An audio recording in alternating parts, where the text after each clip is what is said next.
Hi, this is Jim from Safety Wars. Before we start the program, I want to make sure everyone understands that we often talk about OSHA and EPA citations, along with some other regulatory actions from other agencies, legal cases, and criminal activity. Everyone is innocent until proven guilty in a court of law. Proposed fines are exactly that, and they are often litigated, reduced, or vacated. We use available public records, news accounts, and press releases. We cannot warranty or guarantee the details of any of the stories we share, since we are not directly involved with these stories, at least not most of the time. Enjoy the show.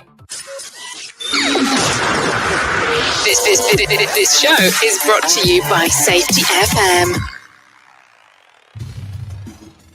Hello, everybody. Broadcasting live from the border of liberty and prosperity and the highway to the north, this is Safety Wars. For Tuesday, November 7th, 2023. How's everybody doing out there? Where have I been? If you have been following my social media, my Facebook page, you do know that my mother has passed away last week. So that's where I've been managing and dealing with that. And that's not what I wanted. Anyway, I want to thank everybody for all the condolences they sent, the thoughts and prayers, and everything else that went on there. I'm going to be dealing with a lot of that stuff in the upcoming weeks and months. We're planning on having some type of we had a funeral, but something on the air, something special in the near future here. So just keep posted on here. As we, if you're a longtime listener, on February 10th, 2022, we did a full hour show with an interview with Imogene Salva on her book,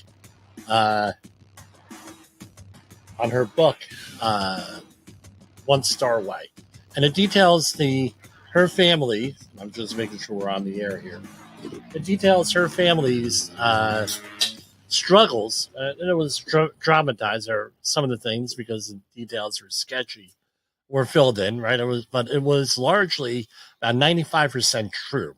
Everything in there about how Poland, the Polish people during World War II, sort of like what the Ukrainian people are going through in a lot of areas in the Ukrainian war, are where people are expatriated, where they are taken away. Part of the Soviet and the Russian way of doing things is to expatriate people. That is to take them out of the country and put them into re-education centers and camps and making them Russians, essentially. And a lot of history behind that. There's not a lot of survivors yet around yet. My mother was 89 and was one of the younger peoples that survived this whole situation at the time. So just like with the Jewish Holocaust in Nazi Germany, we're losing a lot of those folks. So if you have any folks that are who have gone through a similar experience, whether it's in Eastern Europe, Southeast Asia, Burma, Myanmar, which is, I believe, what it's called now. Any of those situations, that's very important that you go and you talk to those people so you can then understand what is what that's about. It's stuff that's not in history books. There, a lot of what we do here at Safety Wars is inspired by my mother's story and the Polish people's struggle, and during World War II, and since then for things. So, very interesting history, and I find myself being the historian for the family with this whole thing. Could be a good thing or a bad thing, I guess. Where I've had to read, and I've just said, just go listen to the February 10th, 2022 program with this. And I've referred to a couple of books along the way. What?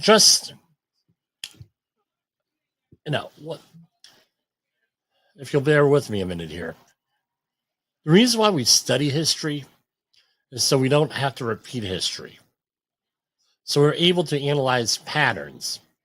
I believe it was Winston Churchill that said that history doesn't repeat itself, but it rhymes. Meaning it's sort of, you see the same things going on and on and on and on over and over again. And ever since the public has been aware of the resurgence of worldwide communism since the early 2010s, another friend of the program pointed this out on his program and was thrown off the air. Hopefully Jay Allen won't do that with me. But with the resurgence of worldwide communism here, people are becoming more and more aware and realizing what's going on there. Yes, I said something controversial. That's why I am the radio shock jock, right? The safety shock jock of the airwaves here. Now, the Friday before, what day was that? I don't have a calendar in front of me here. Let me break out the calendar. It was October 27th. We had sat down with the ASSP, and we had some technical issues, but we had sat down with the local ASSP chapter, and we had done the professional development conference here. That happened to be right up the street from me in Rockland County. And we talked about Introduction to Leadership, my Introduction to Leadership program, where I introduced the safety pyramid. The leadership pyramid. Right, we're safety people. We have pyramids all over the place. We have hierarchy of control, triangle. We have Heinrich's triangle. We have Bird's triangle. We have all these triangles and everything else diagrams. So we had leadership pyramid. And I had discussed that on the air here, but we also went out and discussed it on YouTube. I redid the video. So I did the presentation here on air, and then we redid the video, did a whole video, released that. We had overwhelming support with that video. I want to thank everybody for that. Again, if you want to hear this stuff live, in person, we're available for that. 845-269-5772 for the studio for my work phone, and Jim at safetywars.com.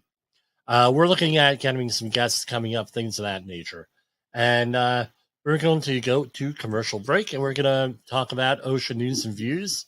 As I have said to a lot of people, we cover a lot of stuff prior to it hitting the news. And there was one story today. My wife called me up when I was at a in with a client today. Text message, my phone started blowing up, and I turned it off. Was along the lines of where it hit ABC News this morning on fall protection and fraud in fall protection. So anyway, and you know what? I got a new desk, and I'm getting every move I make here, right, is coming across the microphone. So that's not good. I have to be careful what I'm doing here. Anyway, okay, so we're going to go to commercial break, and it's Tuesday, so we have our hop message 2. This is Safety Wars, broadcasting to our brothers and sisters in the occupied territory of behavior-based safety. Get out your secret decoder ring. Here is your nightly message. Blame fixes nothing. Blame fixes nothing. Yes, that is Mrs. Posel there. In the professional safety community, communication and planning are just a few keys to your program's success. The question many practitioners have is, where do I start? Dr. Jay Allen, the creator of the Safety FM platform and host of the Rated R Safety Show, has built a global foundation to help you along the way. Go to safetyfm.com and listen to some of the industry's best and most involved professionals, including Blaine Hoffman with the Safety Pro, Sam Goodman with the Hop Nerd, Sheldon Primus with the Safety Consultant, Jim Pozell with Safety Wars, Emily Elrod with Unapologetically Bold, and many others. As individuals, we can do great things, but as a team, we become amazing. Dial into safetyfm.com today and surround yourself with a powerful force of knowledge and support.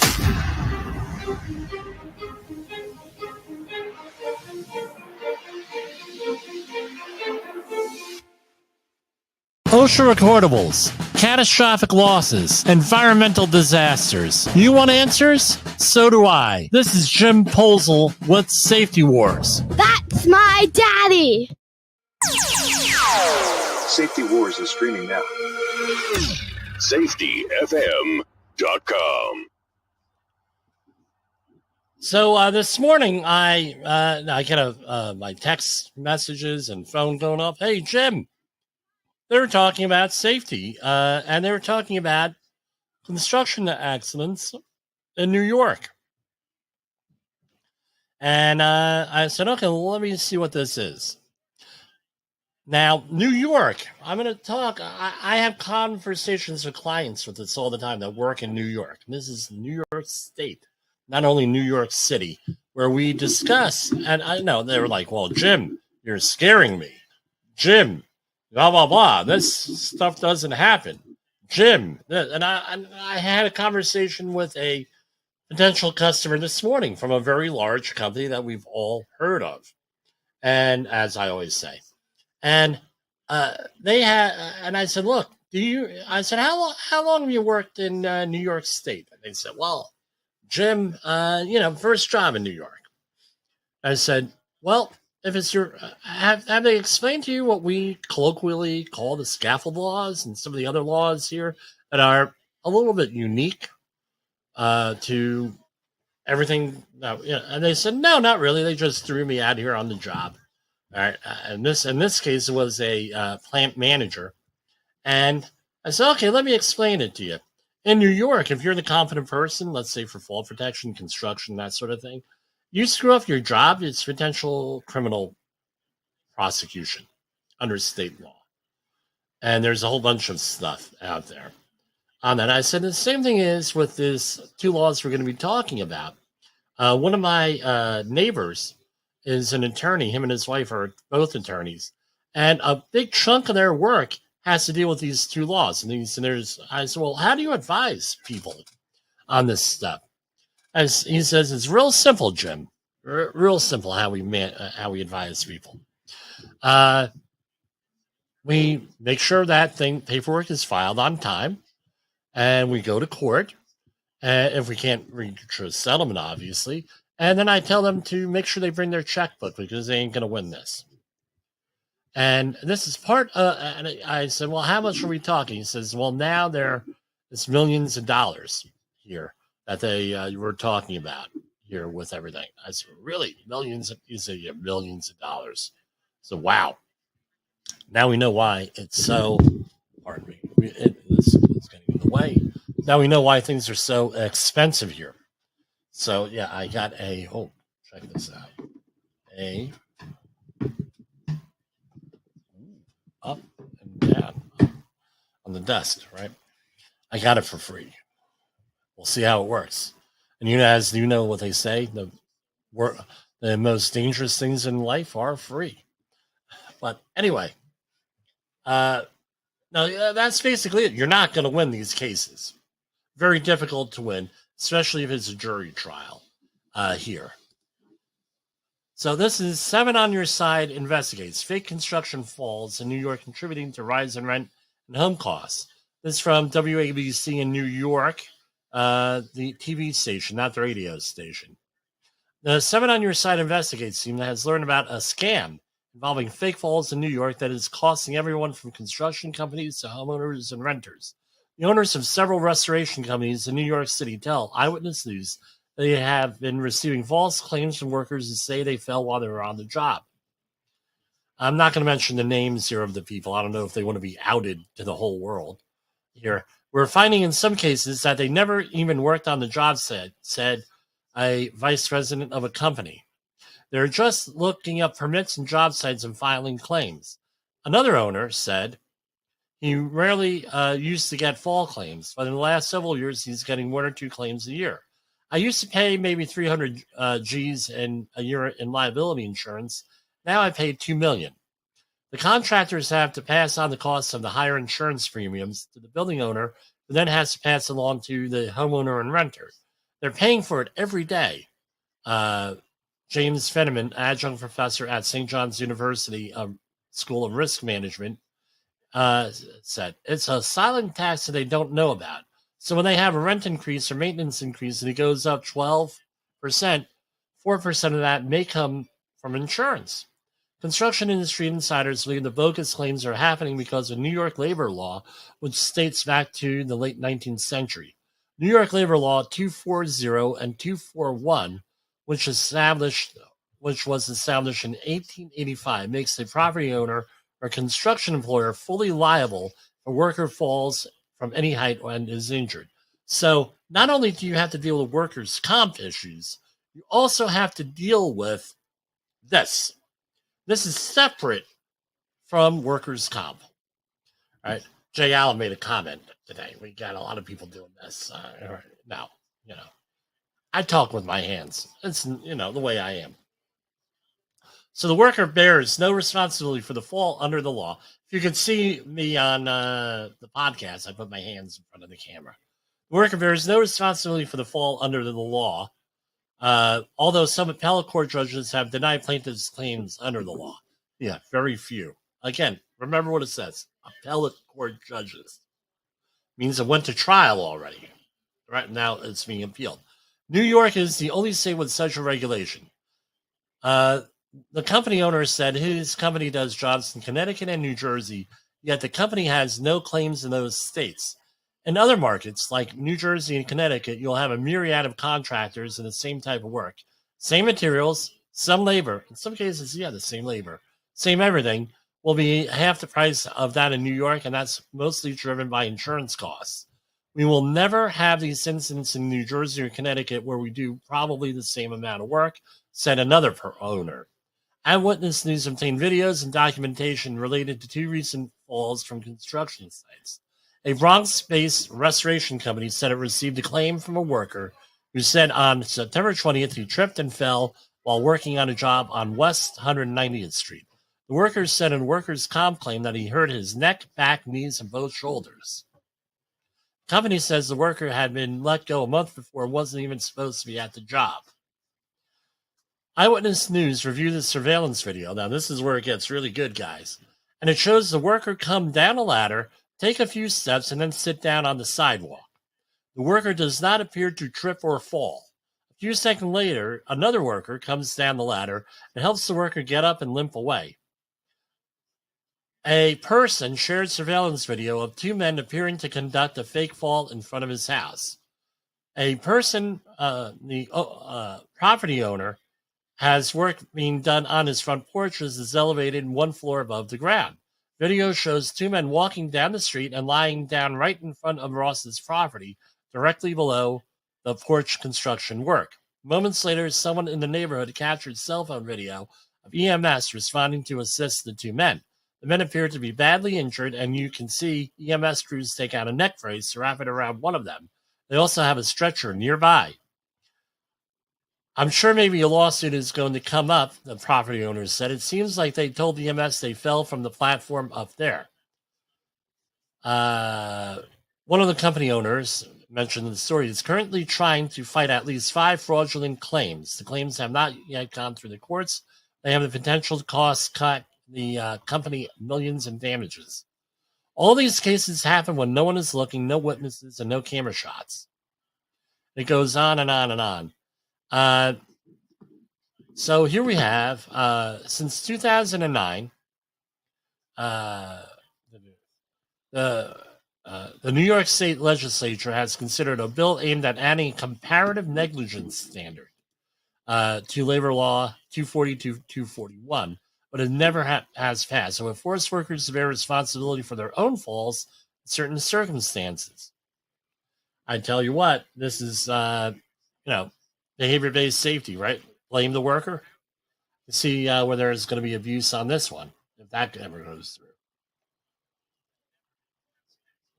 The New York Committee for Occupational Safety and Health about labor law was reached at Labor Law 240-241 and the allegations of fake falls. The committee has long advocated for the law as a way to protect workers.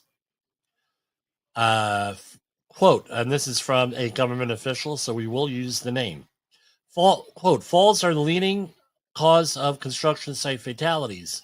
New York City Occupational Safety and Health Executive Director Charlene Oberauer said, our laws provide victims the right to a day in court and an opportunity to prove their case. If a contractor follows the rules, make sure safety is a priority, they won't pay a dime.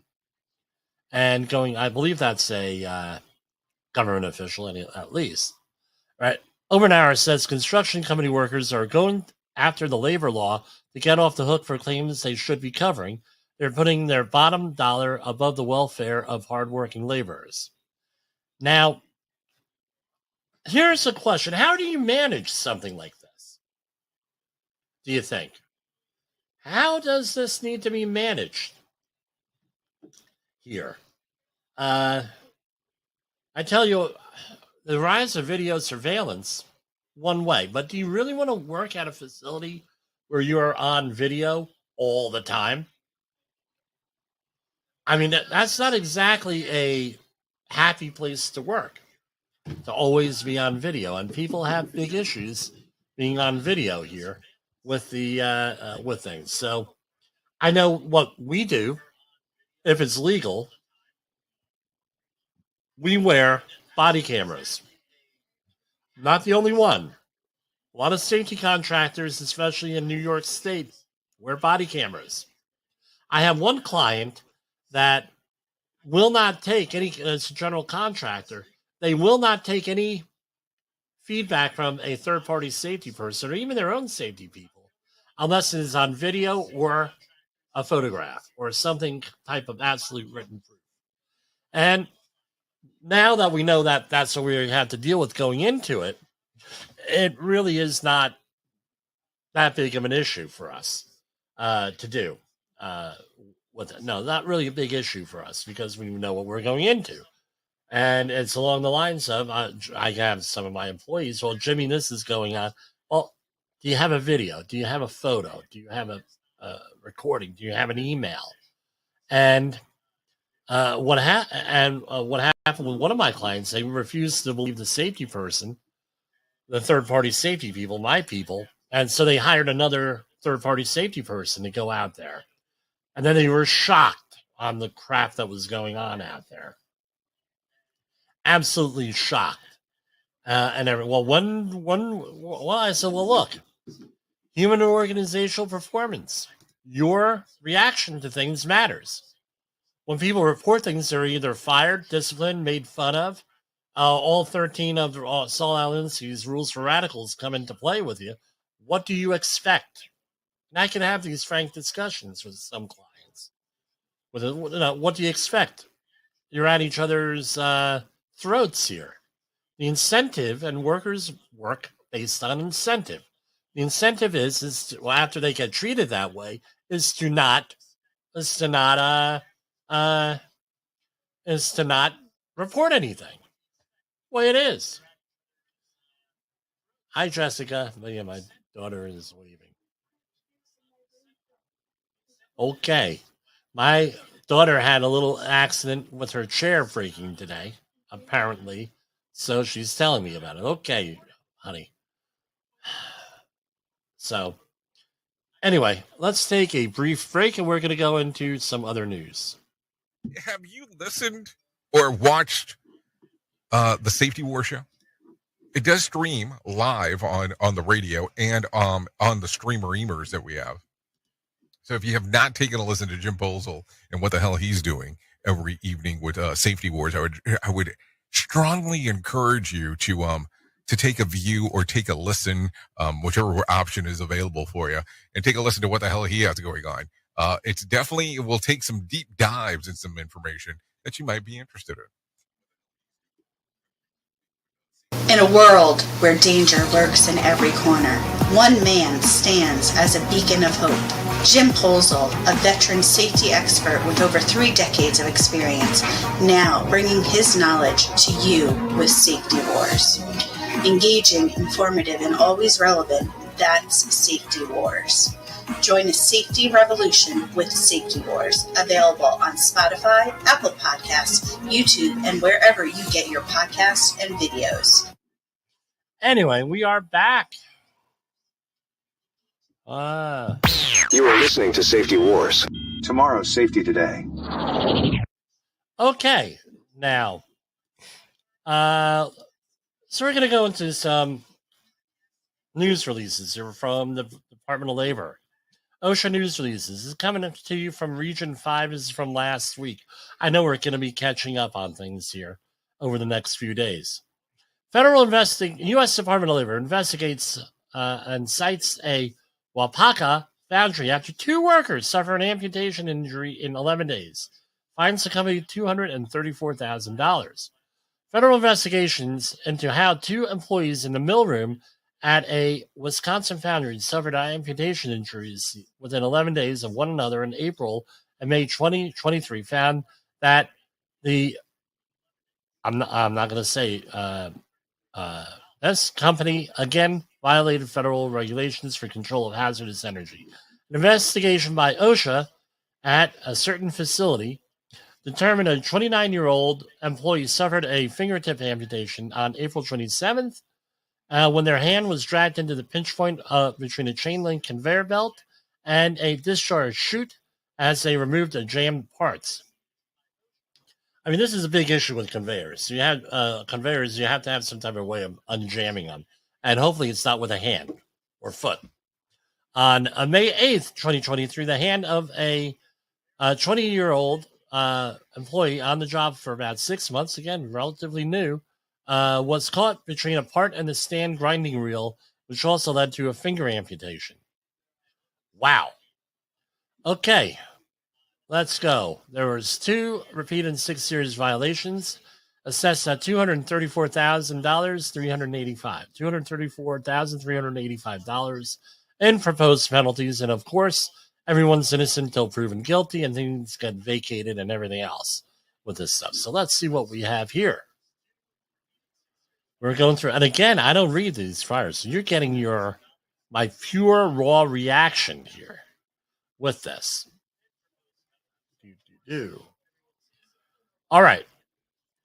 This is a lockout tagout. Citation 1, item 1A is the lockout tagout. Again, the procedures shall clearly and specifically outline the scope, purpose, authorization, rules, and techniques to be utilized for the control of hazardous energy and the means to enforce compliance. And it lists a whole bunch of other stuff. This is here the employer failed to clearly identify all the steps necessary for lockout tagout. And that's the long and short of it. $15,625. Citation 1, item 1B. This is $0, no inspection of the procedure to do that. Citation 1, item 2. The employer shall provide training in lockout tagout. And I'm not going to read the whole thing. $15,625. Citation 2, item 1. This is $85,938. This is a repeat series violation. And again, the established procedure for the application of energy control did not cover the actions listed in and was not done in sequence as required by 1910-147. And this was on 2 occasions, on April 27th and May 12th. With this, and it was previously cited for this in September 22nd, 2022.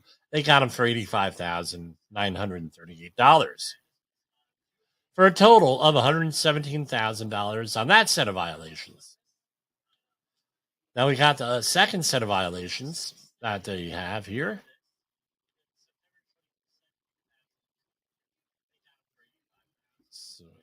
Down. Okay, citation 1, item 1, type of violation, serious. Types of guarding, 1 or more methods of machine guarding shall be provided to protect the operator and other employees in the machine area from hazards such as those created by point of operation, ingoing nip points, rotating parts, and flying chips and sparks. Again, this is a serious violation, $15,625 proposed.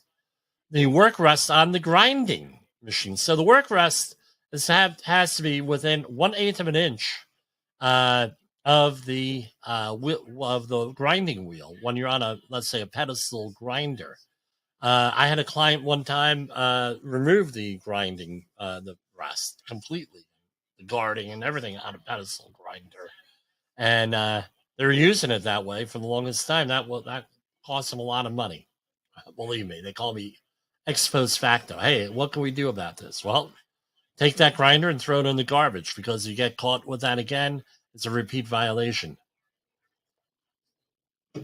And then so, well, what does that mean? I said, well, that means you're going to get like $100,000, $100 and some $1,000 fine. Is that grinder really worth it? No. Okay, well, but what happens is, as the grinding wheel gets ground down, the rest has to be adjusted to come closer and closer to that grinding wheel to keep it at 1/8 of an inch. And by the way, OSHA, this is one of those things where if OSHA goes out there and cites you for this and looks at a pedestal grinder, you better have a tape measure with you so you can measure that, make sure it's 1/8 of an inch. Otherwise, you have a problem. If they call it 1/8 of an inch, guess what? It's 1/8 of an inch. If you go out there and measure it with them and you say, well, it's 1/8 of an inch, but you're saying it's 3/4 of an inch, it's 1/8 of an inch. Now you have something to argue about, right? 29 CFR, next one, citation 1, item 3. This is 12,278. Here we go. 29 CFR 1910-303. I'm not sure I know this one. B6. Deteriorating agents. Unless identified for use in the operating environment, no conductors or equipment shall be located in damp or wet locations or exposed to gases, fumes, vapors, liquids, or or other agents that have a deteriorating effect on the conductors or equipment, or were exposed to excessive temperatures.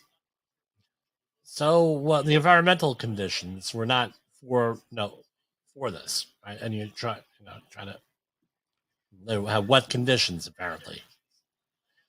This one's citation 1, item 3B. Flexible cords shall be connected to devices and fittings so that a strain release is provided that will prevent pull from the being directed transmitted to joints or terminal screws. That was 0.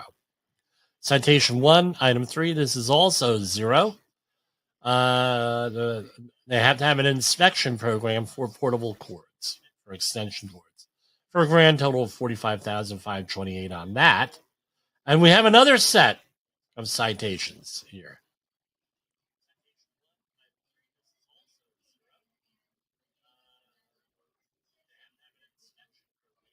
Going down.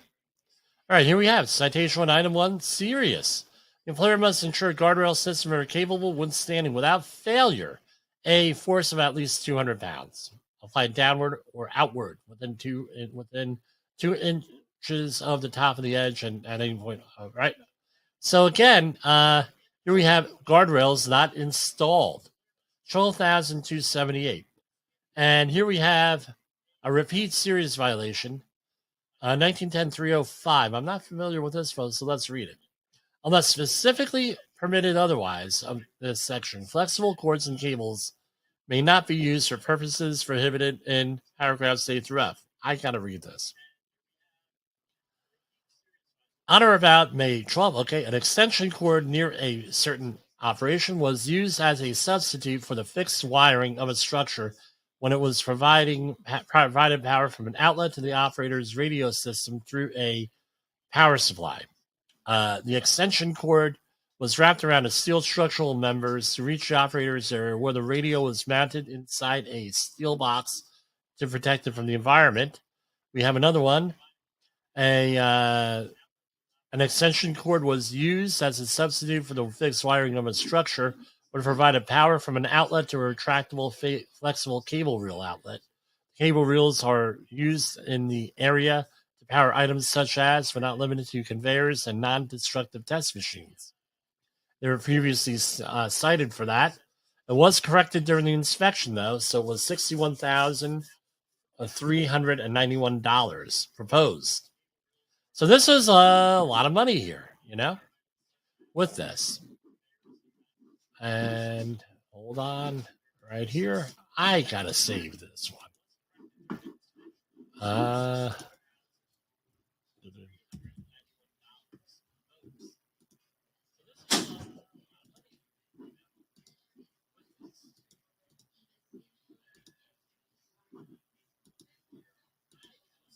All right. Federal investigation of amputation finds another amputation. Finds a company, again, failed to protect employees from machines moving parts. And this is I don't know what kind of company this is. All right. So they do not link the investigation here, but I'll just read the press release. For the third time in 5 years, federal investigators have found a nationwide provider of ready-made pasta sauces and meals failed to show workplace safety requirements to prevent workers from coming into contact with moving machine parts. Once again, our inspectors found a company ignoring federal, I'm not saying the name of the company, ignoring federal safety requirements to make sure dangerous machines are guarded or fully de-energized before they are maintained or serviced. And this is a repeat one. OSHA cited the company for 2 repeat and 8 serious violations and assessed $297,000 in proposed penalties. Specifically, inspectors found the company did not make certain employees follow lockout or tagout procedures while servicing and maintaining a sauce line equipment and other machines. Investigators also learned the company did not perform and document annual inspections of machine-specific lockout tagout procedures, a violation which they were cited in 2020. So here we go again, not installing a guardrail. Not installing a guardrail. Storing chemicals in room without adequate mechanical ventilation. Not fully implementing a confined space program. Not developing, documenting, or using lockout tagout procedures for several machines. Failed to inspect slings each day before use. Again, you got to show that you're inspecting stuff, right? That's why checklists are important, folks, right? Not affixing alloy chains with permanent durable information on size, grade, or rated capacity and reach. If you're using a chain or anything other sling like that, you got to have labels on it. Again, I did an audit on Monday of a facility, and what we discovered was no labels on a lot of stuff, or illegible labels on fall protection. Got to get rid of that stuff. Lacking adequate machine guarding and not enclosed in chains and sprockets completely to protect employees from injuries.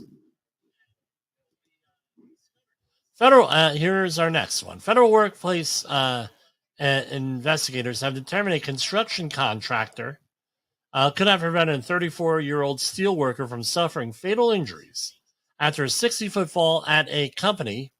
It was an electric car plant by following legally required safety procedures. And this happened in April 2023. And the company was cited for one willful and one serious violation and proposed penalties of $160,724. And let's see what we have here. Company name. We're not going to go into it. This is in Elabelle, Georgia. I've driven by this plant. Guardrail system safety. This is citation 2, item 1. Well, let's go. Citation 1, item 1. Serious. Personal fall arrest systems are not inspected prior to each use for wear, damage, and other deterioration and or defective components were not removed from service. 40, again, you got to inspect this stuff. Citation 2, item 1. Guardrail systems, safety net systems, and fall arrest systems, positioning devices, and other components do not conform to the criteria in 1926.502. That means that's all, you have to use proper equipment, proper tools, that sort of thing with fall protection. On April 29, 2023, the employer exposed employees to fall hazards in that a self-retractable lifeline was not capable of resisting sharp edges connected to limit the free fall distance to less than 6 feet, not inspected prior to use, and was used with a defective body harness, and notable indicators of damage and deterioration. $156,259. Right here we have, total of $160,000 here. Okay, so one was, let me get this straight, not inspected, no proof of inspection, and the other one was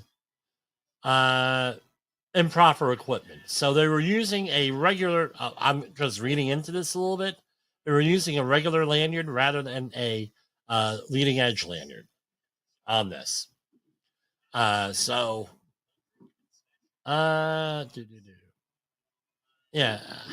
I don't know what to say. I'm taking these and I'm sending them out to my clients tomorrow. This is a somewhat local story here. U.S. Department of Labor cites Long Island roofer for safety failures after worker suffers a fatal fall at a Clinton Cove work site. So this is $522,527. And this is roofer's fall on April 14th. This is going to be a big one. So let's see here. Again, fall protection. And by the way, this is with the laws that we talked about at the beginning. Get out your checkbook on this one. Let's see. I'm going to try to, let me do Kreskin the Great. No fall protection, no training, and no confident person. Okay, let's see what we got here. I haven't read this. The employer did not train, ding, ding, ding, ding, ding, each employee exposed to a fall hazard in accordance with requirements of 29 CFR 1926.61. Yes. On fire. This violation most recently occurred on 2 dates at a place in Glen Cove. $6,875. No training. Citation 2, item 1. Type of violation, willful.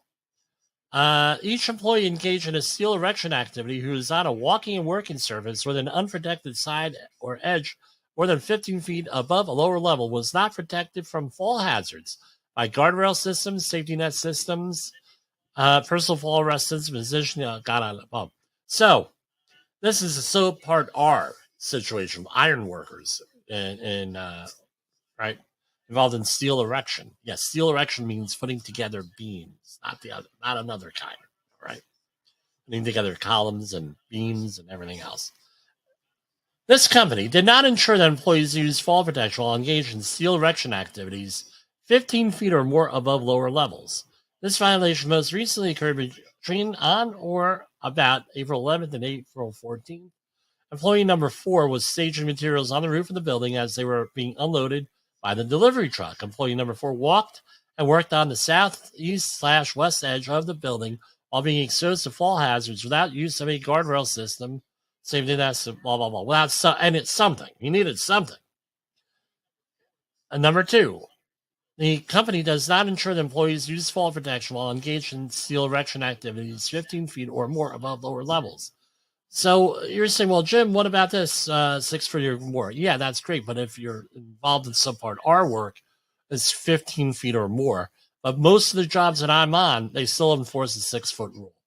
Because what happens is everybody becomes a iron worker at that point. Iron workers could do that 15 feet. Oh, they don't need that. Oh, we're all iron workers. Now we don't have to worry about anything. They don't need to while you're 30 foot above ground. That's $85,942. Citation 2, item 2, serious. Another $85,000 here. Each employee engaged in a steel erection activity who's on a walking and working surface with an unprotected side edge, right? So this is A1. Hold on, let me scroll back. This is A1. So this is a per occurrence type situation here. Right? Well, we covered back in March where they're doing, normally these would be commingled. These are not being commingled anymore, these violations. It's per thing. And another 3, citation 2, item 3, another one, commingled here. Not commingled, they're separate. That means there was another employee. Now we're at $85,942. And here we have 29, another one, item 4, same thing, another $85,000. Item 5, another $85,000. Item 6, another $85,000. Same one, 1926 760 A1. For a grand total of $522,527. So we have 1, 2, 3, 4, 5, 6 willful serious violations, all because they weren't enforcing the fall protection requirements. Golly! Shazam! Name the classic TV show that came from. Here we have one here with, this seems like a multi-employee job site situation here. U.S. Department of Labor cites 3 Jacksonville contractors for exposing workers to potentially deadly cave-in hazards at a Middleburg work site. So on July 27th, OSHA observed 3 employees working at a Middleburg work site in an unprotected trench about 8 feet deep, 55 foot long, and 9 foot wide, installing casing around an existing sewer line. The trench lacked shoring or trench box to prevent cave-ins. Investigator also saw a superintendent employed by, looks like, the project's general contractor standing on the trench's edge, and the owner of another company in a excavator watching employees working. So you had employees in there and you had 2 companies watching. That's the situation. OSHA cited all 3 employers with 1 willful violation for exposing employees to cave-in hazards by failing to shore the trench or use a protective system such as a trench box. The agency also cited each employer with a serious violation for placing soil piles on the leading edge of the trench, exposing workers to struck-by hazards. OSHA proposed $65,182 in penalties for one company, $33,261 for the other two companies, each. The other two companies. So, background. Recently, OSHA announced enhanced nationwide enforcement and additional oversight to support its national emphasis program on preventing injuries related to trenching and excavation hazards. And they have all different types of information on OSHA.com. Quote, trenching hazards are well known throughout the construction industry, and fatal accidents can occur in the blink of an eye. Supervisors and owners of companies that send workers into trenches while bypassing life-saving precautions, this was written by a computer, you can see that, show a willful indifference to placing their employees in life-threatening situations, said OSHA Area Director Scott Tisdale of Jacksonville, Florida. Fortunately, we were able to correct the hazards before a cave-in occurred. Now, this is my issue here. All right. Here we have $65,000 in penalties. And there was no fatality. What about that situation at JFK Airport? That was like $65,000. There were 2 fatalities there. Explain to me how, and that was for one company. Explain to me how this is fair. Pick one, guys. Be consistent in your enforcement. What I'm saying here, because you're making, you got to be consistent here.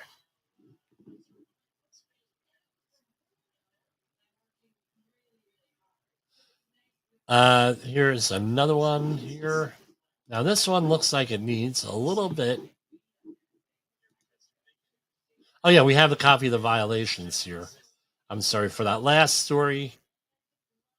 Here we go. For one company, citation 1, item 1, excavation thing. The employees are not protected from the excavator or other materials that can pose a hazard by falling or rolling into excavations. That was $2,678. Citation 2, item 1. Each employee in a cave-in was not protected by cave-ins by a adequate protection system, $62,504. Right? And here's from the other company. Company number 2. It was type of violation serious. Employees are not protected from the excavator or other materials or equipment that can pose a hazard by falling or rolling into, or by a combination of both if necessary. Again, spoil piles were placed on the leading edge of the trench. $2,009 for that company, company number 2, and no trench box, $31,252. And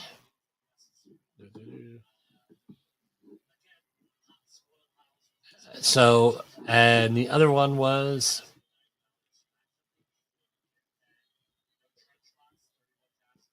the same thing. Trench boxes. So let me go back here. Did they all get 65? And the article is wrong here. Okay, contractor 2 and 3.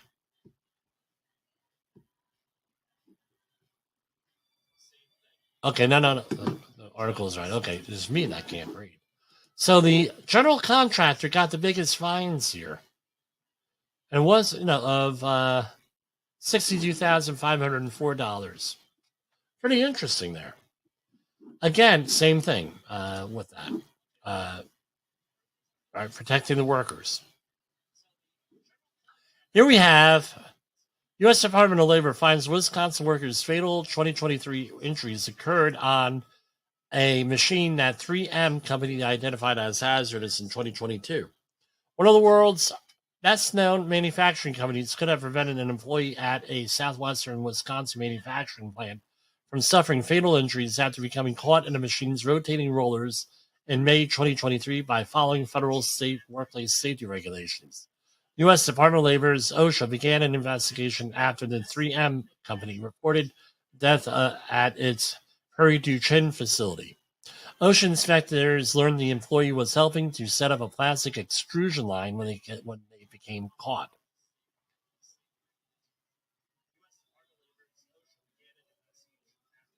Okay, so was a one worker killed or more than one? Because it says when they were caught, when they became caught. Ocean or helping to set up. Okay, it should be either he or she became caught when they became caught. The agency determined the 3M company violated federal regulations for the control of hazardous energy during setup, servicing, and operation of the machine. The incident followed the company's assessment of equipment at its U.S. and Canadian plants in May 2022 after a fatality at a 3M facility in Alexandria, Minnesota in February 2022. The tragedy of another employee's death in Wisconsin is compounded by the fact that the company completed a corporate-wide review and determined powered rollers were hazards and in need of safety improvements. Explained OSHA Regional Administrator Bill Donovan in Chicago. The company must address these hazards immediately to protect employees from serious injuries or worse. Well, what do we have here? $312,000 in fines. Citation 1A. Item 1A, type of wolf violation, willful, serious. Procedures are not developed, documented, or utilized for the control of potentially hazardous energy when employees are engaged in activities covered by this section. Goes on and on and on. 156,259. Citation 1, item 1B. Willful, serious, the established procedures for the application of energy control did not cover the actions listed in and was not done in sequence. Again, they didn't even have them for this one, apparently. 0 on that. Citation 1, item 2. Willful, serious. One or more methods of machine guarding was not provided to protect the operator and other employees in the machine area from hazards such as those created by point of operation, ingoing nip points, rotating parts, flying chips, or sparks. $156,259 for a grand total of $312,518. And let's remember, all this stuff could be appealed, vacated, litigated, and everything above. So this is not like the last word on any of these stories that we showed here. What's weird is that there were a lot of them were from Wisconsin. So anyway, let's take one last commercial break, and then we will be back. Is your safety training old, stale, and hackneyed? Is your safety trainer still preaching a warped version of behavior-based safety? How about safety training that actually addresses your hazards in your workplaces and is not standardized baloney from 25 years ago? Contact the Safety Wars team at safetywars.com or call Jim Posel at 845-269-5772. Remember, if you're receiving this message, you are the solution.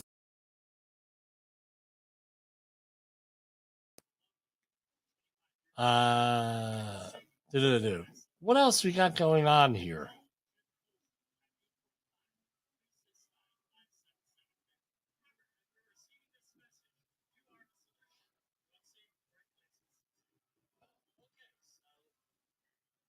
Okay, here we have a list.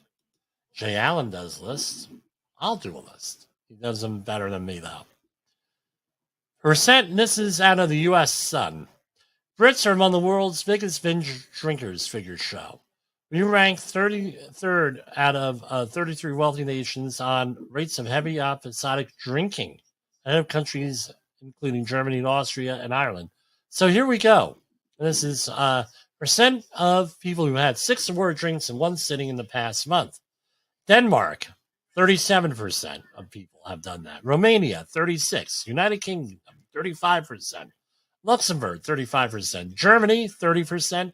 Belgium, 28%. Australia, 26%. Ireland, 25%. Iceland, 24%. United States, 23%. Wow. Binge drinking. Who would have guessed Denmark? Denmark and Romania. Romania, I could, okay, it's Eastern Europe. That's a different animal, believe it or not. So, I don't know. I think that we should compare what some of the health situations are in those countries also. Are they happy mentally? Or I don't know. It should be. They're drunk all the time. I don't know. Not all the time. Wow. What else we have here?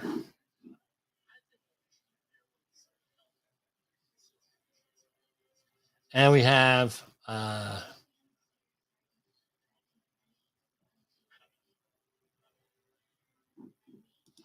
I don't know. Are we all comfortable with all the anti-Semitism out there in the war? The rise of the neo-Nazis again? I've told people that these people exist for a long time. I wasn't believed. So it's very frustrating on this, with all this stuff. And let's see how much time we have. And I think we're just going to call it a day. We will be seeing you. I don't know if I'll be on the air tomorrow. Again, cleaning up with the mess that, you have when a loved one dies. That's what I'll be handling tomorrow. So I don't know if I'll be on the air or not. So for Safety Wars, this is Jim Posel. I'll see you when I see you.